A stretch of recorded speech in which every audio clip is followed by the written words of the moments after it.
चार धाम के रजिस्ट्रेशन को लेकर होटल एसोसिएशन ने बड़ा विरोध दर्ज किया है। एसोसिएशन की माने तो पंजीकरण व्यवस्था से उनके होटल की बुकिंग कैंसिल हो रही है और खास नुकसान होटल कारोबारियों को हो रहा है। ऐसे में कारोबारियों ने सड़कों पर उतरकर प्रदर्शन की चेतावनी दी है। गौरतलब है कि उत्तराखंड में चार धाम की यात्रा शुरू होने में कुछ दिन शेष बचे हैं। ऐसे में चार धाम में होने वाली तैयारियों को अंतिम स्वरूप दिया जा रहा है। सरकार एक तरफ तैयारियों को पूरा करने का लगातार दम भर रही है, तो वहीं आने वाले समय में पुष्कर सरकार को भारी विरोध झेलना पड़ सकता है। होटल एसोसिएशन ने चेतावनी दी है कि अगर सरकार ने श्रद्धालु पंजीकरण बंद नहीं किया तो एसोसिएशन के लोग सड़क पर उतरकर प्रदर्शन करेंगे। जानकारी के मुताबिक पंजीकरण करने वाले श्रद्धालुओं को ही चार धाम यात्रा के दर्शन करने की अनुमति होगी। वहीं एसोसिएशन का कहना है कि लोकल कारोबारियों को भी रजिस्ट्रेशन व्यवस्था से भारी नुकसान का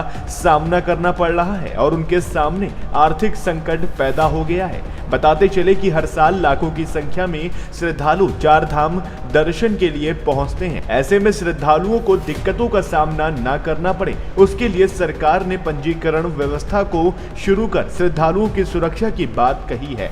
सचिव एस संधू का कहना है कि श्रद्धालुओं की सुरक्षा को ध्यान में रखते हुए फैसला लिया गया है। प्रदेश सरकार के लिए बाहर से आ रहे यात्रियों की सुरक्षा महत्वपूर्ण है। खैर, ऐसे में देखा जाए तो एक तरफ उत्तराखंड एसोसिएशन सरकार के इस फैसले को लेकर सड़कों पर उतरकर प्रदर्शन करने की चेतावनी दे रहे हैं, तो दूसरी तरफ सरकार के नुमाइंदे इसको एक ऐतिहासिक निर्णय बताकर यात्रियों की सुरक्षा की बात कर रहे हैं। अब देखने वाली बात तो ये होगी कि आने वाले समय में एसोसिएशन के विरोध की चेतावनी सरकार के लिए कितना बड़ा संकट खड़ा करती है।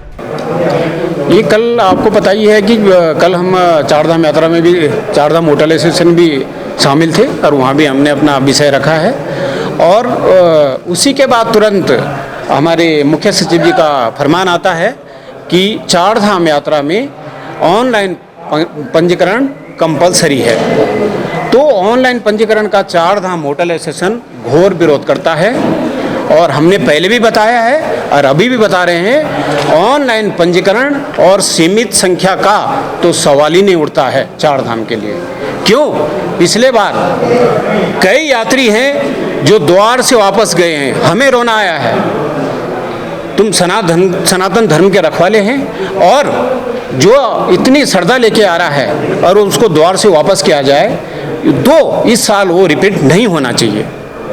ये कौन सा ये है? ये कोई औचित्य नहीं है। ये आप इस तरह जो है न तो चार धाम, और इस बार सबसे पहले तो हमने ये किया कि जब भी ये चार धाम संबंधित मीटिंग होती है तो चार धाम के अध्यक्षों को इस मीटिंग में शामिल किया जाए। कल भी हमने बताया माननीय मुख्यमंत्री जी को, तब जाके जब हम 20 तारीख को मिले तब जाके हमको ये बताया कि कल आप मीटिंग में आएंगे। लेकिन मीटिंग में भी हमको हमारा तथ्य रखने नहीं दिया गया। बताया गया कि आपको इसके लिए अलग से बुलाया जाएगा चारों धाम के अध्यक्षों को। इन दो व्यवस्थाओं से तो जैसे इन्होंने फरमान दिया, जो हमारी बुकिंग है वो कैंसिल होने लग गई है, ठीक है। और उसका जो है होटल एसोसिएशन पे नहीं, चार धाम के जन जन, घोड़ा खच्चर डंडी कंडी मजदूर तबके के जितने भी गरीब लोग हैं, सब पे असर पड़ रहा है। देखिए, अगर सरकार इस बात पे अड़ी रहती है कि हम यथावत रखेंगे जो इस समय पंजीकरण की व्यवस्था है, तो मजबूरन जो व्यापारी हैं, होटल एसोसिएशन के हम लोग आए हैं, हम लोग फिर सड़कों पे उतरेंगे, आंदोलन करेंगे, क्योंकि ये पंजीकरण की व्यवस्था ये व्यवहारिक नहीं है, सामान्य होनी चाहिए। हर एक को आने का हक है अपने चारों धाम पे। और बाकी आप कहीं भी देखेंगे पूरे देश के अंदर जो धामों पे किसी भी जगह पे, चाहे वैष्णो देवी हो या तिरुपति जी हो, वहाँ पे जो संख्या निर्धारित अगर करी भी गई है तो वो व्यवहारिक है और काफ़ी अच्छी संख्या है, जबकि वो बहुत सीमित दायरे के अंदर होती है। 5 से 10 किलोमीटर का दायरा है जिसके अंदर वो पूरी यात्रा चलती है। यहाँ हमारी जो यात्रा है वो करीब 1600 किलोमीटर के अंदर होती है, ऋषिकेश से लेकर के और पूरा यमुनोत्री, गंगोत्री, बद्रीनाथ, केदारनाथ सारा। और करीब 15,000 करोड़ का व्यवसाय है, जिसमें सारे डांडी कांडी, घोड़ा खच्चर, आपके टैक्सी वाले, होटल व्यवसायी सबके सब हैं। और सरकार को जो ध्यान देना चाहिए वो सरकार को इंफ्रास्ट्रक्चर डेवलपमेंट पे ध्यान देना चाहिए, ना कि संख्या सीमित करने के ऊपर। वो इस इसका विरोध कर रहे हैं, इस पे क्या कुछ विचार विमर्श हुआ? देखिए, प्रदेश के लिए और सभी के लिए पहले जो यात्री आ रहा है दूर से, उसकी सुरक्षा सबसे ज़्यादा महत्वपूर्ण है, ताकि वो स्वस्थ रहे, कहीं धक्का मुक्की में या चोट में ना आए या स्टैम्पीड ना हो। और आप भी सहमत होंगे, सारी दुनिया सहमत होगी, सबसे पहले हमें जो बाहर से आया उसकी जान की सुरक्षा करानी है।